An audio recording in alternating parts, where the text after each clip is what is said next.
Doctor Who, The War Machines, the 27th story of the first Doctor, is written by Ian Stewart Black from a story by Kit Pedler and starring William Hartnell, Jackie Lynn, Anika Wills and Michael Craze. The title was going to be The Computers and the story coming from Kit Pedler, so the producers wondered what would happen if the recently built post office somehow took over, and Kit Pedler said that it would be the work of Rogue Computer that communicated with the outside world by means of the telephone system.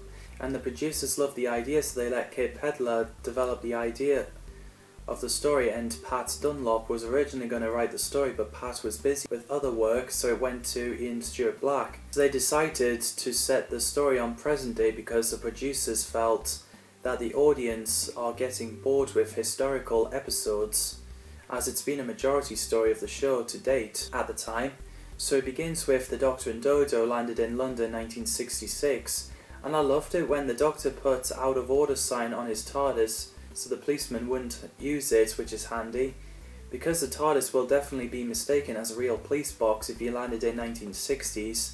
And I also love the design of the title card when it tells us the name of the episode and which part story it is. So the Doctor and Dodo sees Post Office Tower, so they went in and met Professor Brett, who invented a computer called WOTAN, which stands for Will Operating Thought Analog, and it can think for itself, which is cool. The Doctor had the same feeling looking at the tower as he did with the Daleks.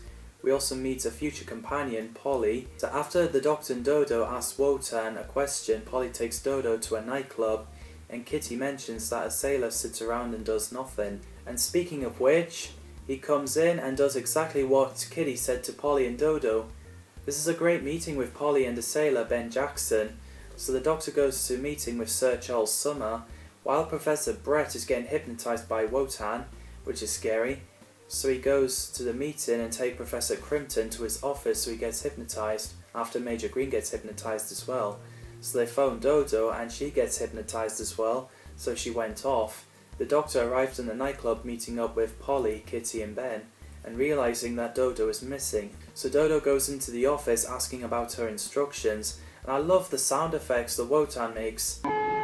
What are my instructions? It's a fantastic sound effect. It said Doctor Who is required and ordered Dodo to bring him there. Who is required? Which leads to part 2. So everyone is waiting in the club for Dodo, then she returns and claimed that she went to see her friends. So everyone left the club as Kitty is closing it up.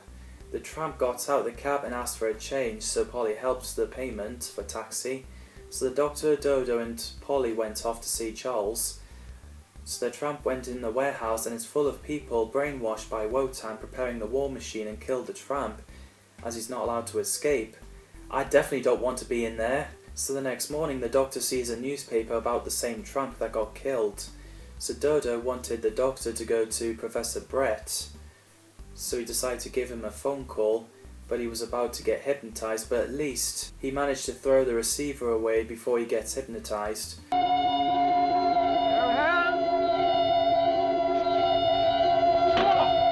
So he figures out that it's either the phones are dangerous or it's coming from Professor Brett's office. So the Doctor realises Dodo has been hypnotised, so he got her to sit on the chair and sends her to sleep for 48 hours. The reason why I like this scene is William Hartnell's portrayal as the Doctor, because I don't think he would have been like this if he's still like the same person as an unearthly child. He turned from not caring about anyone into helping others, and every hero has got to start somewhere. Charles agreed that his wife will look after Dodo, and sadly that's the last time we see her. So Polly left and returned to Professor Brett's office and gets hypnotised. While the war machine is preparing, not that one, this one, Ben arrives looking for Polly, who was supposed to be meeting him for lunch date. So he goes into the warehouse and sees hypnotised people working on the war machines, and the machine has caught Ben and moved towards him, which is pretty intense. Like I said, William Hartnell is fantastic as the original Doctor. It's a shame that it's not long before he leaves.